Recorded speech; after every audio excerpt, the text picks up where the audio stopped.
El mundo no es ajeno a la amenaza de los poderosos cárteles.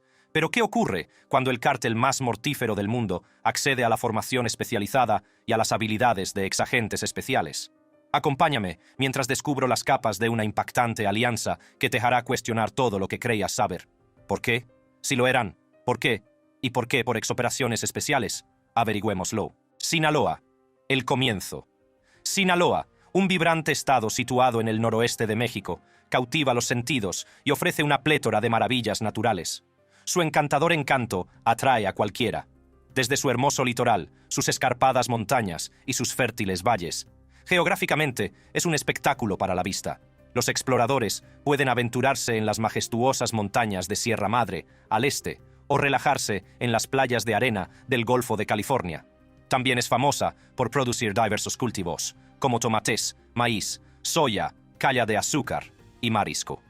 Con todo este esplendor, uno podría empezar a preguntarse por su relación con la organización de narcotráfico más mortífera del mundo. Para descubrirlo, hay que empezar por el principio. Durante el siglo XVI, los españoles introdujeron en México la marihuana, también conocida como cannabis, principalmente en forma de cáñamo. Al principio, se cultivaba con fines prácticos, como la fabricación de cuerdas y telas, pero pronto los lugareños descubrieron que esta intrigante planta escondía más secretos entre sus hojas. Ganó popularidad como sustancia recreativa e incluso como analgésico. ¡Pum! Fue un éxito, y la gente no podía saciarse. En 1882, el Hospital Militar de Ciudad de México prohibió el consumo de cannabis porque estaba preocupado por la violencia y los problemas que causaba su consumo. Los periódicos de ambos lados de la frontera difundieron historias de crímenes relacionados con la marihuana. La organización de Avilés. Es fácil olvidar que todo empezó en un entorno rural aparentemente pacífico de agricultores y ganaderos. La transformación de una vida sencilla en una notoria empresa criminal, relacionada con el tráfico de drogas de México y el violento paisaje que conocemos hoy en día, puede remontarse a un hombre, Pedro Avilés Pérez, el León de la Sierra, un nombre que reflejaba su ferocidad y su reputación de devorar a sus enemigos. Esta organización fue una de las primeras en explorar el transporte de sustancias prohibidas, como la heroína y la marihuana, a América por avión. Hay que reconocerlo. Este pensamiento fuera de lo común fue genial. Sin embargo, Pedro Avilés encontró la muerte en 1978 durante un enfrentamiento con la policía, pero no antes de formar a otra generación de capos de la droga. Miguel Ángel Félix Gallardo. Hasta la fecha, Miguel Ángel Félix Gallardo es reconocido como el hombre que puso en marcha uno de los mayores y más exitosos imperios del narcotráfico en el mundo. Todo esto es un patrón, ¿ves? Y cuando se sentaron las bases, ya no hubo marcha atrás. Nacido en 1946, el jefe de jefes, o el padrino, como se le conocía popularmente, tuvo unos comienzos muy humildes. Nació en un rancho de Bellavista, en las afueras de Culiacán, Sinaloa. Estudió empresariales tras graduarse en el instituto y después aceptó un trabajo como agente de la Policía Judicial Federal Mexicana, para más tarde trabajar como guardaespaldas familiar del gobernador del estado de Sinaloa, Leopoldo Sánchez Celis. Estas conexiones le ayudaron en gran medida a construir el cártel de Guadalajara, pero no sin aprender del mejor en el juego, Pedro Avilés Pérez. Miguel, Rafael y Ernesto pondrían en práctica todo lo que Pedro les enseñó. A finales de la década de 1970 se sentaron las bases de lo que se convertiría en el cártel de Sinaloa. Miguel Ángel Félix Gallardo, Ernesto Fonseca Carrillo y Rafael Caro Quintero establecieron conexiones con Ismael Zambada García para formar el cártel de Guadalajara. Fue uno de los primeros cárteles en establecer contactos con capos colombianos, con el único propósito de crear un mercado negro y traficar con drogas a Estados Unidos. Había un flujo de drogas relativamente ilimitado de México a Estados Unidos, ya que existía un cierto nivel de tolerancia y cooperación entre los narcotraficantes y las autoridades. ¿Cómo sucedió esto?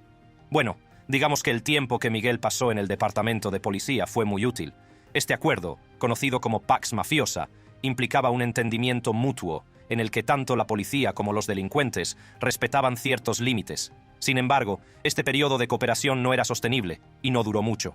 En 1989, Miguel fue condenado a 40 años de prisión por el asesinato de su socio, el agente de la US Drug Enforcement Administration, Enrique Kiki Camarena Salazar, en 1985. Camarena no solo fue asesinado, sino brutalmente torturado antes de ser ejecutado. Su muerte pasó factura al cártel. Tras la detención de Miguel, el cártel se dividió en dos y se convirtió en el cártel de Sinaloa y el cártel de Tijuana. Cártel de Sinaloa. La desintegración del cártel de Guadalajara, que pasó de ser una única entidad dominante a dos redes fragmentadas en las que una destacaba como fuerza formidable, supuso una conmoción para la policía. No se podía acabar con el cártel.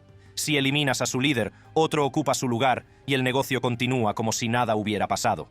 Sinaloa ha sido durante mucho tiempo un semillero de actividades ilícitas debido a su estratégica situación geográfica y a su accidentado terreno, por lo que no es de extrañar que sea la base del cártel de Sinaloa. El cartel, que se calcula que genera anualmente entre 3.000 y 39.000 millones de dólares, ha sabido adaptarse y prosperar.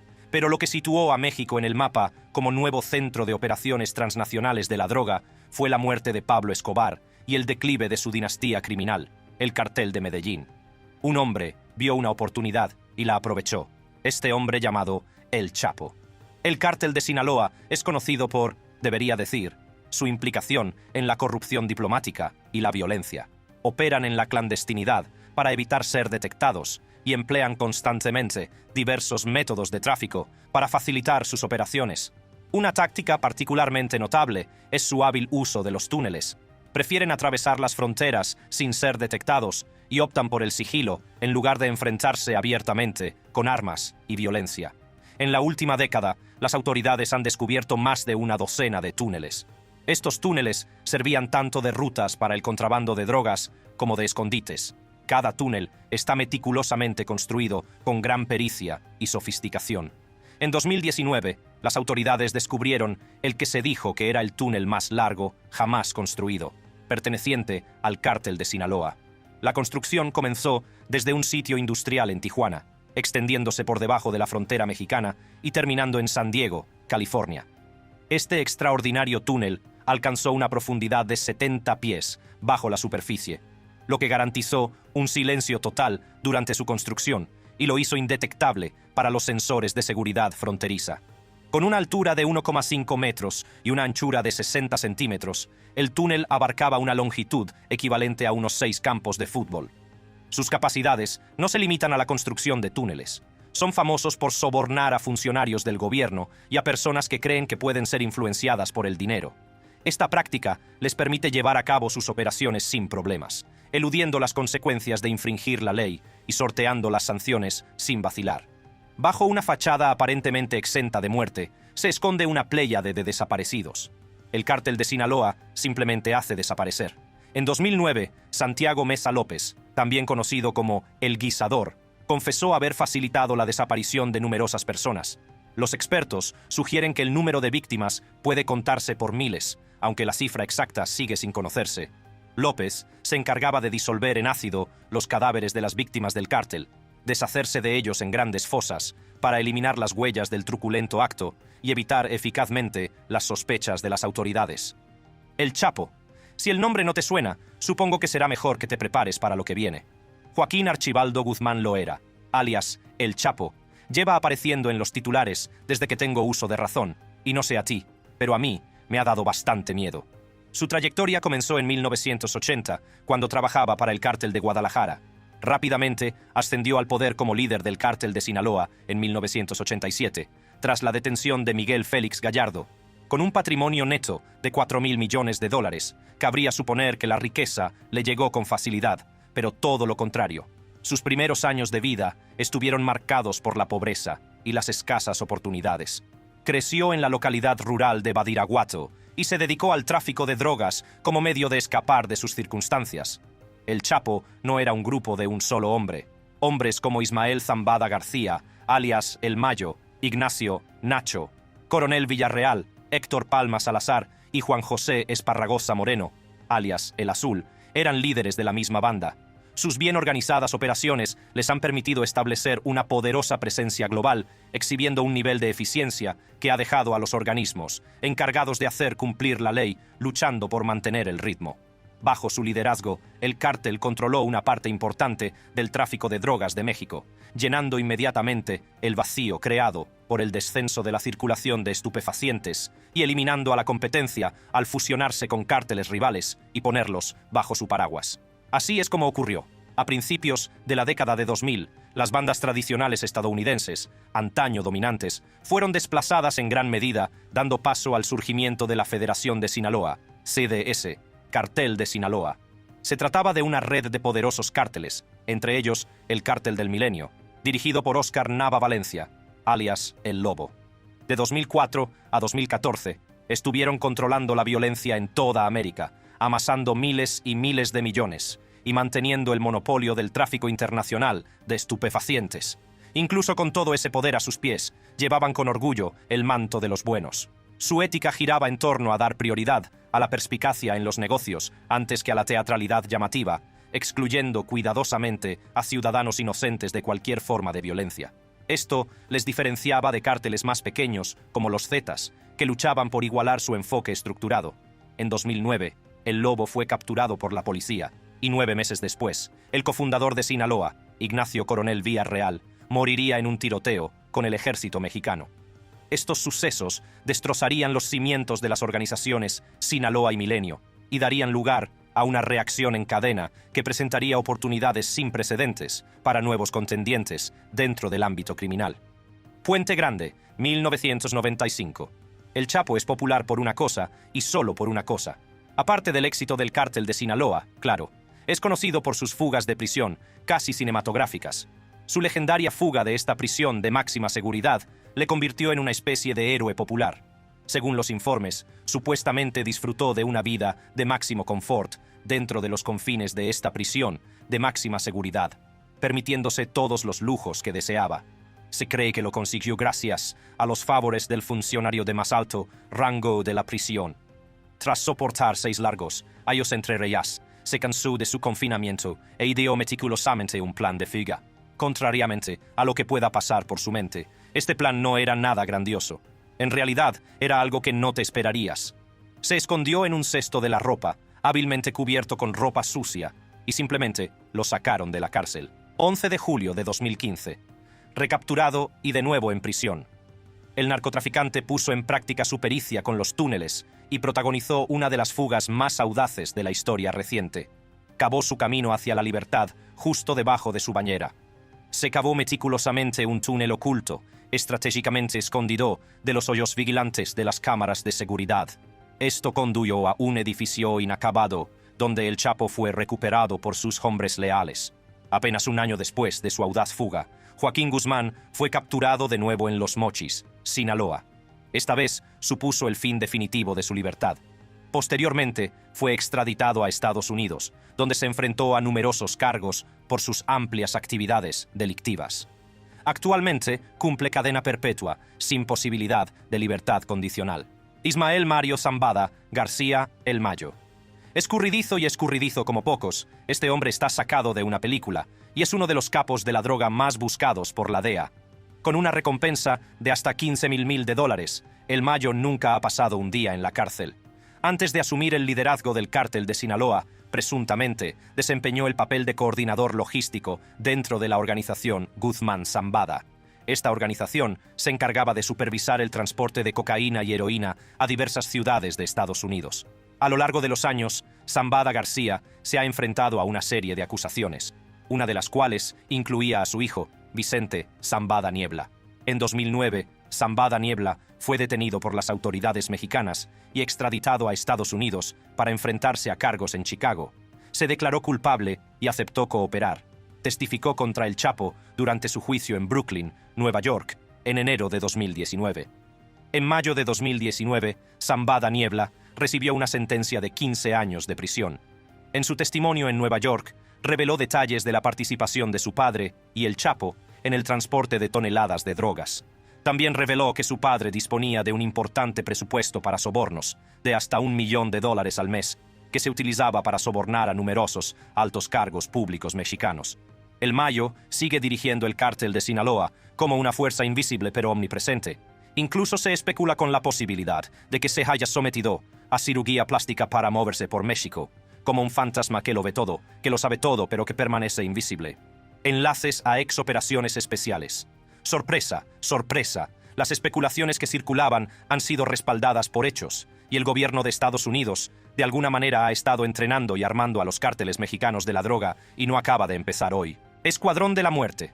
En la década de 1990, poco después de la formación del Cártel de Guadalajara, Estados Unidos se involucró en el entrenamiento de grupos paramilitares en varios países latinoamericanos, como El Salvador, Nicaragua, Guatemala y México.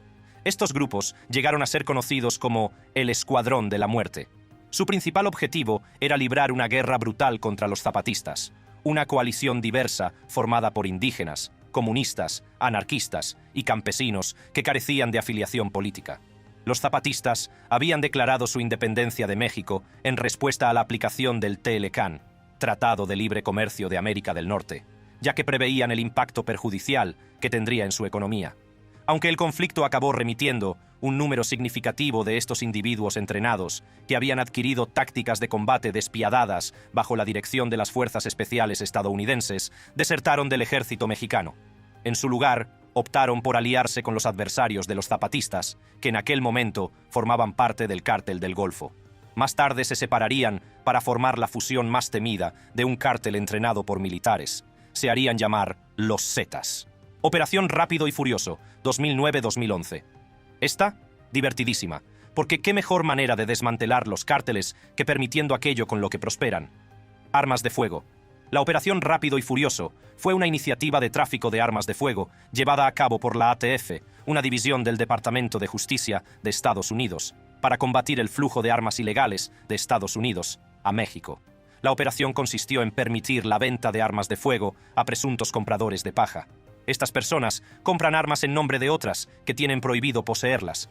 Básicamente, se permitía que las armas pasearan o fueran traficadas a delincuentes de alto nivel, con la esperanza de que condujeran a las fuerzas del orden hasta los líderes de las organizaciones delictivas. En este experimento participaron un total de 2.000 armas, de las que solo 710 han sido contabilizadas. Quedan por recuperar unas 1.290 armas de uso militar. Algunas de estas armas de fuego se relacionaron posteriormente con incidentes de gran repercusión, como el asesinato de un agente de la patrulla fronteriza estadounidense, Brian Terry, que quedó atrapado en un fuego cruzado entre bandidos mexicanos que traficaban con drogas en el desierto de Arizona. Esta tragedia puso a la Operación Rápido y Furioso en el punto de mira de la opinión pública, lo que llevó a un intenso escrutinio e investigación de la operación. Fue objeto de numerosas críticas por parte de legisladores, fuerzas del orden y la opinión pública, debido a la falta de supervisión que se percibía en el seguimiento eficaz de las armas de fuego. Los críticos argumentaron que permitir la entrada de armas en México sin un mecanismo de seguimiento adecuado ponía en peligro vidas inocentes y contribuía a la escalada de violencia asociada a los cárteles de la droga. Resulta que algunas de estas armas llegaron al cártel de Sinaloa. Nemesio Rubén Oseguera Cervantes, el Mencho. Para comprender realmente la fuerza que impulsa el éxito del cártel más mortífero del mundo, vamos a sumergirnos en la vida de su actual líder, el Mencho. El hombre llamado el Mencho creció en la remota localidad de Águila, Michoacán. Su familia se ganaba la vida recogiendo aguacates para mantener a sus 5 hijos. A los 11 años, abandonaba la escuela para trabajar en el campo con sus padres. Y tras 7 agotadores años, en los que apenas pudo salir adelante, decidió correr un riesgo monumental. A los 19 años, viajaría desde el sur de México hasta la bahía de San Francisco, donde vería la oportunidad de hacerse rico. Pronto observó un mercado que podía explotar en San Francisco, aprovechando sus contactos en su país. Empezó a ir y venir entre su ciudad natal y San Francisco, traficando con grandes cantidades de contrabando. Fue detenido 5 veces en año y medio, pero eludió las graves consecuencias. Esto no tardó en llamar la atención de la DEA, que no tardaría en pisarle los talones. Mientras otros daban gracias a Dios por la suerte que habían tenido y se limitaban a pasar desapercibidos, el Mencho volvió al tráfico de drogas tras estas detenciones. En solo unos meses estaba de vuelta en Estados Unidos, una vez más moviendo drogas a través de la frontera. En septiembre de 1992 fue detenido por última vez, esta vez por cargos federales. Los registros judiciales indican que él y su hermano Abraham fueron detenidos en San Francisco durante un intento de venta de heroína en un lugar llamado Imperial. Abraham era el responsable de asegurar el trato, mientras que el Mencho, que entonces solo tenía 26 años, actuaba como vigía. Pero el Mencho sabía que algo no iba bien desde el principio. Llámalo intuición o pura inteligencia callejera, pero sospechaba que había problemas. Una corazonada le dijo que los compradores no eran quienes decían ser. Apestaban a policías encubiertos. Y tenía razón. Se había dado cuenta de que los billetes que le entregaban estaban crujientes y bien apilados, en lugar de la moneda arrugada habitual. Por desgracia, sus sospechas se confirmaron demasiado tarde. Los mismos policías, que se habían disfrazado de compradores de droga, llamarían a su puerta 3 semanas más tarde, esta vez con las esposas en la mano. Esta detención marcó un momento crucial en su vida, que condujo a su deportación definitiva y a su ascenso en el reino del crimen organizado. No fue fácil. Se encontró en una encrucijada, dividido entre su libertad y el destino de su hermano. Tenía una oportunidad en los tribunales, un rayo de esperanza para superar los cargos federales por drogas. Pero su hermano tenía un largo historial de delitos relacionados con las drogas, un historial que podría llevarle a pasar la vida entre rejas si aceptaba la misma condena. En un acto extraordinario de lealtad y desinterés, decidió sacrificarse por el bien de su hermano. Optó por declararse culpable, aceptando una condena de 5 años que le esperaba en los confines del Centro Correctional de Big Spring, en Texas. El tiempo pasó, pero su espíritu permaneció inquebrantable. Tras cumplir 3 penosos años, salió de la cárcel en enero de 1997, un hombre transformado por las penurias de su pasado. Ahora era un delincuente, pero se negaba a que eso lo definiera. Decidido a forjarse un nuevo camino, se instaló en un pequeño pueblo de Jalisco llamado Tomatlán. Allí perfeccionó sus habilidades y se sumergió en el mundo de la ley como agente de la policía estatal. Puede parecer contradictorio, pero en México la línea que separa a los policías de los delincuentes es muy fina. Algunos individuos se unen al cuerpo de policía como medio para conectar con los cárteles, y al encontrar esa oportunidad, se adentró en el mundo de la seguridad y la contrainteligencia, absorbiendo conocimientos que le resultarían muy valiosos en su siguiente capítulo. El destino le llamó, y él respondió. Dejando atrás sus días en las fuerzas del orden, se aventuró a Guadalajara, una ciudad llena de posibilidades. Allí conocería al poderoso cártel del milenio. Atraído por su encanto y seducido por la promesa de inmenso poder y riqueza, aceptó su nuevo destino. El escenario estaba preparado y él estaba listo para dejar su huella. El cártel del milenio, que en su día fue una organización independiente, era entonces una filial del poderoso cártel de Sinaloa, que se reinventó a sí mismo para convertirse en el cártel de Sinaloa, CDS. Fue bajo el liderazgo de Ignacio Coronel Nacho Coronel Villarreal, cofundador del cártel de Sinaloa y tío de la esposa de El Chapo, cuando se reconoció el notable talento del Mencho. Nacho era conocido como el Rey del Cristal, era astuto y despiadado en esta facción del narcotráfico. En particular, dominaba todo el mercado de la metanfetamina, controlando la zona de narcotráfico en Guadalajara para Sinaloa. Inicialmente, el papel de El Mencho era salvaguardar a uno de los socios de Nacho, el Maradona, como parte del destacamento de protección. Se incorporó en el nivel más bajo, dispuesto a realizar cualquier tarea que se le asignara. Prosperaba en la sombra. Una fuerza sin nombre a tener en cuenta, siguió labrándose su camino a través de la intrincada red del crimen organizado. No tardó en ganarse el respeto y la admiración de Óscar Nava Valencia y acabó convirtiéndose en un miembro de confianza del núcleo. Sus responsabilidades se ampliaron más allá de la mera protección, abarcando la gestión de las operaciones de narcotráfico del cártel de Sinaloa, las finanzas y la orquestación de despiadados actos de violencia en los estados de Colima y Jalisco. Poco después, la fortuna del cártel se desmoronó. El Maradona cayó en las garras del ejército mexicano. Óscar Nava Valencia sería capturado casi inmediatamente por la policía y, aproximadamente 9 meses después, Nacho Coronel encontraría la muerte en un feroz tiroteo con las mismas fuerzas. El Mencho era el heredero natural del trono de Nacho, pero las altas esferas del cártel de Sinaloa tenían otros planes. Instalaron en su lugar al Hermano de Valencia, conocido como El Tigre. Una decisión que encendió la furia de El Mencho y sus leales seguidores. El cártel del milenio se dividió en 2 facciones, una leal a las viejas costumbres y otra liderada por el propio Mencho. En una mezcla de puñaladas por la espalda y traiciones, tras un vaivén de quién hizo qué y quién no, estas 2 facciones entraron en guerra. Las calles se tiñeron de sangre cuando el Mencho impuso su dominio sin piedad. Esta es la historia de un hombre que se negó a ser domesticado. un hombre que forjaría su destino y se convertiría en uno de los hombres vivos más buscados. Narco Wars, el Mencho contra los Zetas. Impulsado por un hambre insaciable de control territorial, el Mencho desataría una guerra sin cuartel contra todos los cárteles mexicanos, incluidos los letales los Zetas. Los Zetas no son el cártel al que quieres desafiar. Este grupo, aunque menos dominante, desataría una lluvia de violencia, incluso en momentos en los que no tenían por qué hacerlo. Imagina lo que ocurre cuando entras en guerra con ellos.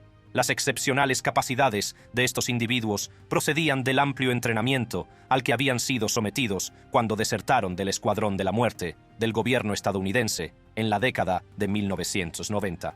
La DEA los caracterizó como el grupo paramilitar de represión más avanzado tecnológicamente, sofisticado y violento. Evidentemente, esto los sitúa muy por encima del miembro medio de un cártel. La determinación de El Mencho de controlar territorios importantes le llevaría a buscar precisamente lo que debería haber estado evitando. El terror infundido por los Zetas se remonta a guerras y misiones anteriores dentro del cártel del Golfo. Tenían nombres como Z1, Z2, Z3, alias que de alguna manera tenían similitudes con el alfabeto militar en la formación de nombres. Una de estas misiones incluiría el golpe a Rolando López Salinas o el Rollis, un miembro de alto rango dentro del cártel del Golfo que fue emboscado en su casa por un grupo de 20 miembros. Incorporaron una táctica de guerra alemana llamada Blitzkrieg, utilizando el elemento sorpresa y la rapidez para inducir el choque psicológico y el desconcierto. Los disparos fueron respondidos con disparos hasta que un tanque de gas fue volado, matando a todos los que estaban dentro. Los Zetas creían que, si asustas a tu enemigo, puedes derrotarlo sin tener que luchar. Llevando la brutalidad a un nuevo nivel, se ensañaron con sus víctimas, desollándolas vivas y arrancándoles el corazón. Esto no disuadió en absoluto al más que preparado El Mencho, que estaba decidido a dominar el imperio de la droga. Con una audaz muestra de intrepidez, adoptó el nombre de los Mata-Zetas, declaró audazmente que su nuevo grupo se oponía enérgicamente a la extorsión, el secuestro, el robo y la brutalidad sin sentido, demasiado familiar, asociada a los cárteles que operan en la región del Golfo. Su gran visión era revolucionar el mercado mexicano, implantando prácticas comerciales más pacíficas y comedidas en todo el país. ¿Quién iba a decir que tenían un motivo oculto? Sin perder tiempo, iniciaron sus operaciones en la vibrante ciudad de Cancún, llamando la atención de ciertos individuos, estimados dentro de las fuerzas especiales del ejército mexicano, quienes de todo corazón abrazaron su declaración de misión y se unieron a su causa. Muchos de estos operadores habían recibido entrenamiento formal en Fort Bragg, cortesía del ejército de Estados Unidos. La transformación letal, ZNG. Con esto, y una breve alianza con el cártel de Sinaloa, lograron ganar la guerra. Desechando el nombre de Mata-Zetas, optaron por un título más vibrante, el Cártel Jalisco Nueva Generación, o ZNG, para abreviar. Impulsados por una inquebrantable determinación de militarizarse, ampliaron sus capacidades, estableciendo unidades especializadas dentro de su cártel. Estas dedicadas facciones perfeccionaron sus habilidades en un amplio espectro de entrenamiento bélico, que abarcaba desde la acción directa y el reconocimiento hasta el intrincado manejo de drones, incluido el despliegue de drones kamikaze. No es de extrañar que estas unidades de operaciones especiales y sus rigurosos programas de sicarios reflejaran exactamente los procesos de selección y los patrones de entrenamiento empleados por las fuerzas militares más estimadas del mundo. Los informes sugieren que incluso se esforzaron en reclutar a individuos del escalafón de operaciones especiales de Estados Unidos, del Cuerpo de Marines, la Armada y la Fuerza Delta. Supuestamente, estos operadores altamente cualificados asesoraron y entrenaron a sus nuevos reclutas. A medida que su número, influencia y poder aumentaban en la región, abandonaron rápidamente sus proclamados principios morales, convirtiéndose en la encarnación misma de la amenaza que inicialmente afirmaban que iban a eliminar. En un incidente ocurrido cerca de un centro comercial de Boca del Río, se descubrieron los cadáveres de 35 de los Zetas. Este sangriento suceso acaparó la atención general, ya que tal brutalidad solo podía atribuirse al ZNG. Aprovechando la situación, se declararon públicamente los nuevos gobernantes de Veracruz, una importante ciudad portuaria del Golfo de México. En respuesta a esto, el gobierno mexicano desplegó al ejército y a la policía federal para patrullar las calles las 24 horas del día, los 7 días de la semana. Sin embargo, Esto solo desplazó el caos a otra región. Es bastante irónico cómo se presentan a sí mismos como los salvadores del público, condenando la violencia de las bandas, la extorsión y otros vicios mientras promulgan las mismas cosas. Justifican sus acciones calificándolas de actos de limpieza de la sociedad y de protección de la población. En un intento de mantener esta fachada, realizan actividades filantrópicas como la distribución de juguetes, alimentos y otros suministros a las familias. Incluso hacen generosas donaciones de ordenadores y material escolar a las escuelas. Cuando un gran terremoto sacudió México en 2021, se posicionaron como los primeros en responder, proporcionando ayuda a las personas desplazadas. Esto no fue más que una muestra superficial de buena voluntad. A estas alturas, el grado de control que ejercen tanto sobre la población local como sobre la policía es alarmante y parece que el pueblo de México se ha acostumbrado al interminable ciclo de derramamiento de sangre. Los informes locales sugieren que más de la mitad de la fuerza policial responde directamente al cártel e incluso está en su nómina. Esta situación dificulta que la policía tome medidas enérgicas contra las actividades del cártel o ejerza alguna autoridad sobre ellos. Muchas ciudades han perdido la fe en la capacidad de la policía para protegerlas y simplemente se han resignado a su suerte. Hoy, el campo de batalla se extiende por vastas regiones. El Mencho es buscado por varios delitos relacionados con el narcotráfico, pero se las arregla una y otra vez para escabullirse de las garras de la justicia. Evadir la captura se ha convertido en su especialidad. Siempre va un paso por delante. El gobierno estadounidense decidió poner en el punto de mira sus activos con la esperanza de atraparlo con esta maniobra. Congelaron sus cuentas y detuvieron a su hijo. Esto resultaría muy inútil para su detención. El 15 de agosto de 2002, las autoridades mexicanas, decididas a capturar a El Mencho, enviaron un gran número de agentes a la pequeña localidad de Tonaya, donde se escondía. En medio del intercambio de disparos, logró escapar a duras penas. 2 meses después, motivados por su cercana victoria, la Policía Federal Mexicana se unió a la refriega, probablemente pensando que un esfuerzo combinado aseguraría su captura. Se equivocaron. Realizaron una redada en la que murieron 6 miembros del CICUNGI. El Mencho tomó represalias y emprendió una guerra sin cuartel contra las Fuerzas Armadas y la policía. Para salvar las apariencias, el presidente reuniría a miles de oficiales y los enviaría cargando hacia la ciudad de Guadalajara. Esto tampoco serviría de nada. Allí se encontrarían con un espectáculo asombroso. Todas las carreteras de acceso a la ciudad bloqueadas por coches en llamas. Con la ciudad bloqueada, la policía tuvo que tomar una decisión. Decidieron dar media vuelta al darse cuenta de lo mal preparados que estaban en comparación con el CICNG. Ha habido muchos otros ataques y contraataques en los que el CICNG ha demostrado ser una gran fuerza. En una ocasión, el presidente desplegó soldados de 10.000 pies. Ocurrió lo mismo. Se bloquearon todas las carreteras y se incendiaron gasolineras y autobuses. Simplemente no había paso. Actualmente, El Mencho es el hombre más buscado de la lista de la DEA, con un precio de $10.000 por su cabeza. Se rumorea que en realidad podría estar muerto y que otro heredero dentro de su cadena de mando se sienta ahora al timón de este cártel causante de destrucción. La pregunta sigue siendo, ¿podrán las autoridades detener a este híbrido sanguinario que han creado o habrá más caos? Para seguir viendo más vídeos como este, haz clic en las tarjetas de tu pantalla. Adiós.